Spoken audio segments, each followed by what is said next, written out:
ان الحمد للہ والصلاة والسلام علی من لا نبی بعد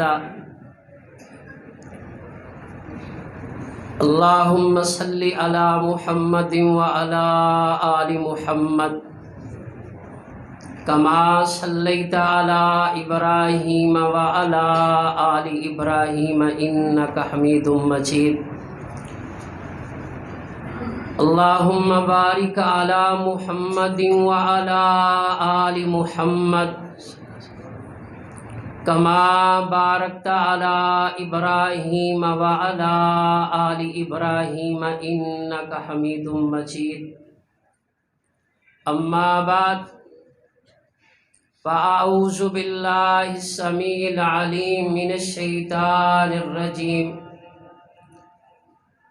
بسم اللہ الرحمن الرحیم شہر رمضان الذی انزل فیہ القرآن۔ ہر قسم کی حمد و ثنا، ہر قسم کی کبریائی، بڑائی، برتری اللہ وحدہ لا شریک کے لیے، کروڑہا درود و سلام امام الانبیاء رحمت للعالمین صاحب قرآن جناب محمد الرسول اللہ صلی اللہ علیہ وآلہ وسلم کی ذات کے لیے مختصر حمد و ثنا اور درود و سلام کے بعد انتہائی قابل احترام بزرگوں، بھائیوں اور خصوصاً آج کی اس مجلس کے وہ معزز بچے کہ جنہوں نے، یا آپ اس طرح سمجھیں کہ جن کے والدین نے اپنے بچوں کو اللہ کے قرآن کے لیے ان کا انتخاب کیا۔ اصل میں یہ نصیب اور مقدر کی بات ہے، اور یہ ذالک فضل اللہ، اللہ کا فضل ہے، اور یہ انتخاب بھی اللہ کی طرف سے ہے۔ میں اس کی مثال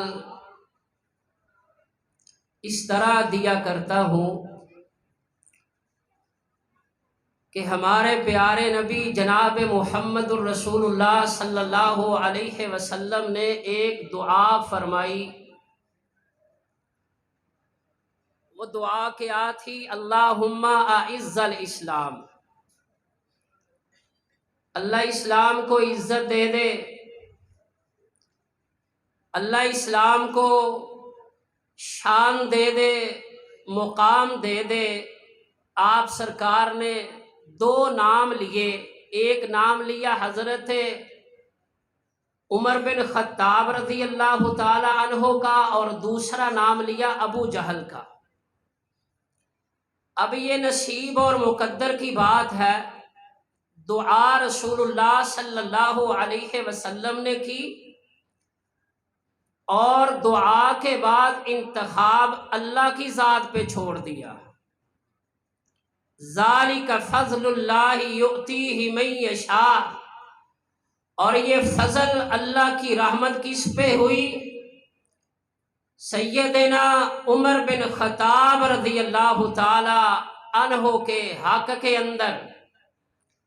اللہ کے نبی نے تو دو نام لیے تھے، مگر اللہ نے کس کو منتخب کیا؟ حضرت عمر بن خطاب رضی اللہ تعالی عنہ کو۔ کون عمر؟ کہ جس عمر رضی اللہ تعالی عنہ کے بارے میں امام کائنات نے فرمایا کہ اگر میرے اوپر اللہ نے یہ نبوت کا دروازہ بند نہ کیا ہوتا، اگر یہ نبوت کا سلسلہ اللہ کریم نے میرے بعد جاری رکھنا ہوتا، اگر اللہ کریم مجھے ختم نبوت کا تاج نہ پہناتے تو پھر اللہ کریم اگر میرے بعد کسی کو نبی بناتا تو فکانہ عمر، اللہ نبوت کا تاج میرے عمر کے سر کے اوپر رکھ دیتا۔ یہ اپنے نصیب اور اپنے مقدر کی بات میرے عزیز بھائیوں۔ آج ہزاروں نہیں لاکھوں کی تعداد کے اندر ان جیسے معصوم بچے آپ کو بڑے بڑے شہرت والے اور بڑے بڑے ایسے اداروں میں یہ عصری تعلیم حاصل کرتے نظر آئیں گے، مگر یاد رکھیں ان بچوں کی عظمت پتہ کیا ہے؟ یہ جو آج اپنے سروں پہ سفید رومال لے کر بیٹھے ہوئے ہیں، آج ان کا یہ مقام اور مرتبہ میرے اور آپ کے ہادی، میرے اور آپ کے رہبر، میرے اور آپ کے امام، میرے اور آپ کے لیڈر جناب محمد الرسول اللہ صلی اللہ علیہ وسلم نے فرمایا، یہ وہ بچے ہیں کہ جن کے لیے سمندر کی مچھلیاں بھی دعا کرتی ہیں۔ ان بچوں کی عظمت، ان بچوں کا مقام، ان بچوں کا مرتبہ وہ کس لیے بنا کہ اللہ کریم نے اس بچے کا انتخاب اپنے کلام کے لیے کیا۔ اس بچے کا انتخاب اللہ کریم نے خود فرما دیا، ذالک فضل اللہ یؤتیہ من یشاء۔ اور میں جب شیخ بچوں کی دستار بندی کر رہے تھے تو یقینی بات ہے واللہ اللہ میرے والد محترم کی قبر کو جنت کا باغیچہ بنائے، مجھے اپنا وہ وقت یاد آ رہا تھا۔ ابھی ایک بچے کا فادر باپ اپنی بچے کی پکچر بنا رہا تھا، مجھے وہ سین اور منظر اور میری آنکھوں سے آنسو ٹپکنے لگے تھے کہ ایک وہ بھی وقت تھا کہ جب اس طرح کا اعزاز مجھے بھی ملا کہ جب میں جامعہ سلفیہ سے فارغ ہوا، میرے والد محترم آپ یقین جانیں، اللہ اس بات کا شاہد ہے، اللہ کے گھر میں بیٹھ کر آپ کو یہ بات بتلا رہا ہوں، شاید کسی کو اگر اس دنیا کی قیمتی ڈگری بھی ملی ہو تو اس کے والد کو وہ خوشی نہ ہو جو خوشی میرے والد کو اس دن ہو رہی تھی۔ اور میرے عزیز بھائیوں، آؤ اپنے بچوں کو اس قرآن کے لیے خاص کریں۔ ابھی میں پچھلے دنوں اسلام آباد گیا، میرے ایک عزیز ادھر ہاسپٹل میں داخل تھے، آپ کو اس تعلیم کا فائدہ بھی بتلا دوں۔ وہ بزرگ اسی وارڈ کے اندر داخل تھے جدھر میرا عزیز داخل تھا۔ 10 منٹ گزرے، بزرگ کی عمر ہوگی کوئی 70-80 کے قریب، وہ بزرگ اللہ کو پیارے ہو گئے۔ آپ یقین جانیں میرے عزیز بھائیوں، اللہ اس بات کا شاہد ہے کہ جب اس باپ کی روح نکل گئی کوئی بچہ اس کے پاس نہیں تھا۔ 10-15 منٹ گزرے، ایک پینٹ میں ملبوس، اس نے پینٹ زیب تن کیے، بابو سانا ایک بچہ آیا۔ اب وہ کیا کہہ رہا ہے عملے کو کہ میرے باپ کو کیا ہوا ہے یار، اس کا اب کیا کرنا ہے؟ اور میرے عزیز بھائیوں، یہ دنیا کی اصل دولت یہ ہے کہ اپنی اولاد کو اللہ کے دین کے لیے وقف کریں، اپنے بچوں کو اللہ کے قرآن کے لیے وقف کریں، اپنے بچوں کو دینی تعلیم کے لیے خاص کریں، اپنے بچوں کو نمازی بناؤ، اپنے بچوں کو دین کی طرف لے کر آؤ۔ اگر یہ بچہ تیرا دیندار ہوگا، ساری زندگی جب تک یہ اللہ کے دین کے اوپر عمل کرتا رہے گا تمہیں برابر اجر ملتا رہے گا۔ اور تیرا بچہ نمازی ہوگا نا، اگر نماز کے بعد اسپیشل ہاتھ نہ بھی اٹھائے گا، اپنی نماز کے اندر یہ تو پڑھے گا نا، ربنا اغفر لی والی والدیا وللمؤمنین یوم یقوم الحساب، میں نے اس بدبخت بیٹے کو دیکھا، کیا کرنا ایسی دولت کو، کیا کرنا ایسے سرمایے کو، کیا کرنا ایسی تعلیم کو، کہ اب وہ عملے کو کہہ رہا ہے کہ اب اس کا اگلا کیا پروجیکٹ ہوگا، کیا اس کا اگلا مرحلہ ہوگا۔ باپ بیڈ کے اوپر مردہ حالت کے اندر پڑا ہوا ہے، اس کو یہ بھی نہیں پتا کہ اس کو کیا کرنا ہے۔ ایک بندہ آیا، اس نے کہا، آج کل وہ رفائی ادارے ہیں نا، کہتا جی اب کیا، اس کو بتایا اس کو غسل دیا جائے گا، اس کو پھر دفنایا جائے گا، قبر کا انتظام کیا جائے گا۔ اچھا وہ کہتا جی میرے پاس تو اتنا ٹائم ہی نہیں، میرے پاس اتنا وقت نہیں، 1 گھنٹے کے بعد میری دوبارہ واپسی فلائٹ ہے لندن کی۔ میں سن کر حیران رہ گیا میرے عزیز بھائیوں کہ ہائے، اس کے باپ نے پتہ نہیں کیا کچھ نہ کیا ہوگا اپنے بیٹے کو اس حد تک پہنچانے کا کہ آج اس کا باپ بیڈ کے اوپر مردہ حالت کے اندر پڑا ہوا ہے۔ اور مجھے اپنے والد محترم کا آخری وقت یاد آ گیا۔ اور میرے عزیز بھائیوں، آؤ اپنے لیے، اپنی اولاد کو قرآن کے لیے خاص کریں۔ میں اپنے والد محترم کے پاس تھا، جمعے کا دن تھا اور ہے بھی جمعے کا ٹائم تھا، کارڈیالوجی میں داخل تھے۔ میرے والد محترم مجھے کہنے لگے بیٹا مجھے نا پانی پلاؤ۔ میں نے کہا ابو جی پانی ڈاکٹر نے منع کیا۔ کہتے یار مجھے پانی پلاؤ، آکسیجن لگی ہوئی تھی۔ میں یہ آپ کو دین کی برکت بتلانے لگا ہوں میرے عزیز بھائیوں، اگر یہ بچہ تیرا دیندار ہوگا، قرآن کا حامل ہوگا، جب تک یہ قرآن پڑھتا رہے گا، اللہ کے فضل سے تیری قبر بھی منور ہوتی رہے گی اور تجھے برابر اجل ملتا رہے گا۔ میں نے کہا ابو ڈاکٹر نے پانی منع کیا۔ کہتے یار یہ آکسیجن اتار دو۔ میں نے کہا ابھی ڈاکٹر صاحب آتے ہیں میں ان کو بتلاتا ہوں کہ میرے والد محترم کو تکلیف ہو رہی۔ غصے کے ساتھ نا وہ آکسیجن اتار دی اور فوری طور پر زبان حرکت میں آئی۔ میں نے غور کیا اس طرح، یہ میرے بازو کے اوپر والد محترم کا سر تھا، تو میں نے کان قریبی کی کیا، آواز کیا آئی، ربی اغفر ورحم وانت خیر الراحمین۔ میں نے دیکھا وہ حدیث کے اندر ہے، علماء موجود ہے کہ نیک بندے کی موت کی یہ نشانی ہے کہ جس طرح یہ چھوٹے چھوٹے سفید موتی ہوتے ہیں نا، اس طرح پسینہ آئے گا پیشانی پہ۔ میری نظر پیشانی پہ پڑی تو میں نے کیا محسوس کیا، میں نے کہا اب آخری وقت ہے، یہ جو چھوٹے چھوٹے پسینے کے قطرات ہیں نا، تو میری زبان بے ساختہ یہ الفاظ آئے، یا ایتھا النفس المطمئنہ ارجعی الی ربک راضیۃ مرضیہ۔ اور میرے عزیز، میرے بھائی، ان بچوں کی قدر کیا کر، ان بچوں کی عزت کیا کر، واللہ میرے اور آپ کے تیم پیر و مرشد جناب محمد رسول اللہ صلی اللہ علیہ وسلم نے فرمایا، خیرکم من تعلم القرآن وعلمہ، ان سے بہتر کوئی نہیں۔ آج تیری اور میری نظر میں بہتر وہ جو اچھے سکول میں پڑھتا ہے، جو اچھی یونیورسٹی میں پڑھتا ہے، جو ڈگریاں دنیا کی حاصل کرتا ہے۔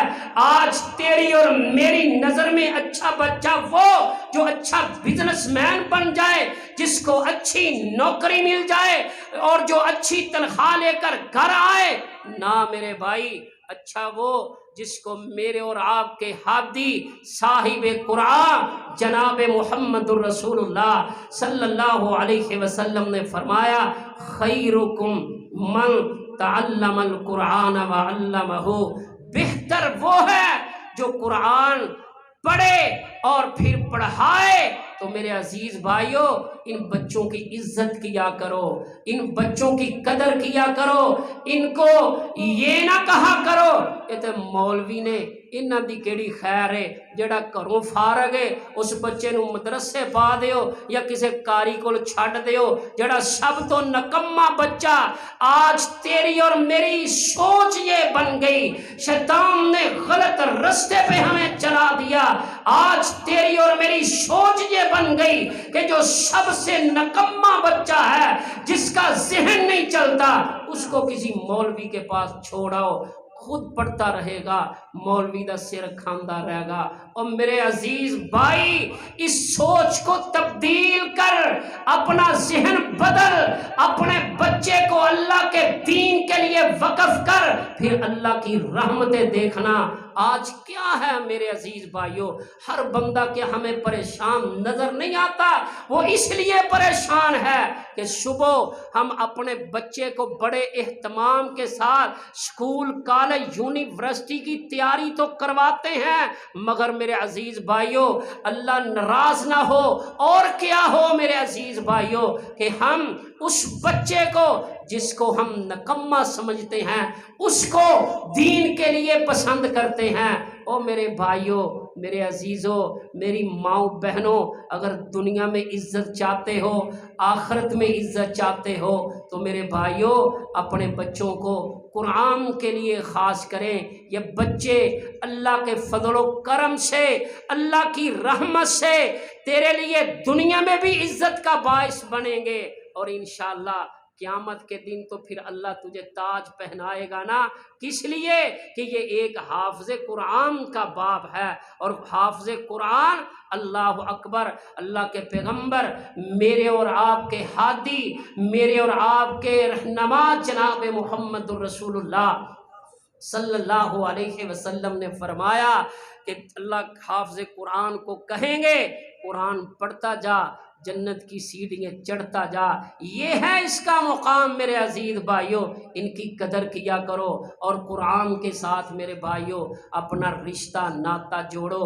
اور آج کی یہ محفل میرا آپ کو یہ پیغام ہے، اور میں دعوت فکر دوں گا کہ اللہ کا ایک مہمان آ رہا ہے ہمارے پاس، اور مہمان بھی وہ کہ جس کے بارے میں خالق کائنات نے فرمایا شہر رمضان الذی انزل فیہ القرآن، رمضان المبارک کا مہینہ وہ بابرکت مہینہ کہ جس مہینے کے اندر اللہ نے قرآن کو نازل کیا۔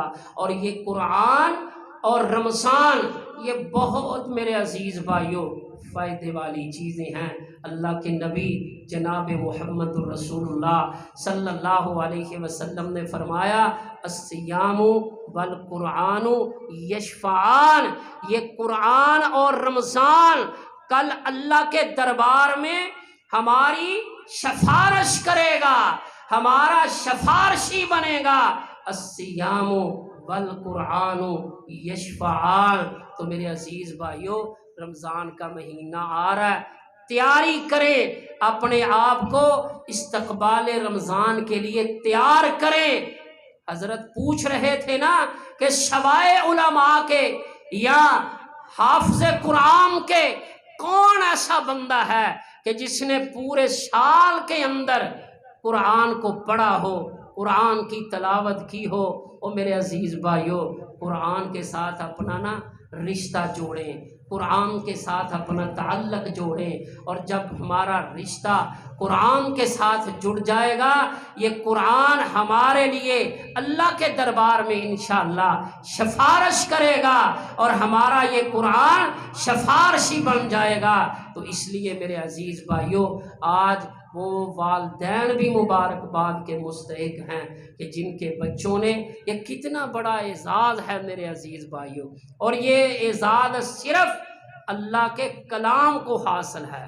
ایک یہ چھوٹا سا بچہ ہے، کس طرح اس کو کہیں فلاں سپارے کی تلاوت کر، فلاں سپارے کا رکوع پڑھ، یہ بچہ فر اس کی تلاوت کرے گا۔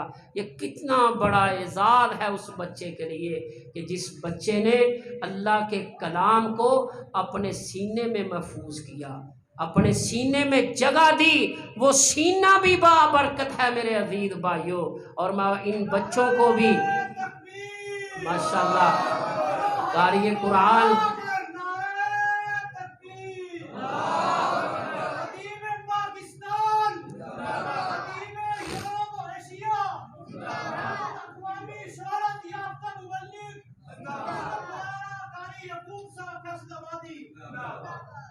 حضرت قاری یعقوب صاحب تشریف لا چکے ہیں، اور سعد بھائی کے حکم کے مطابق میں اب اجازت چاہوں گا۔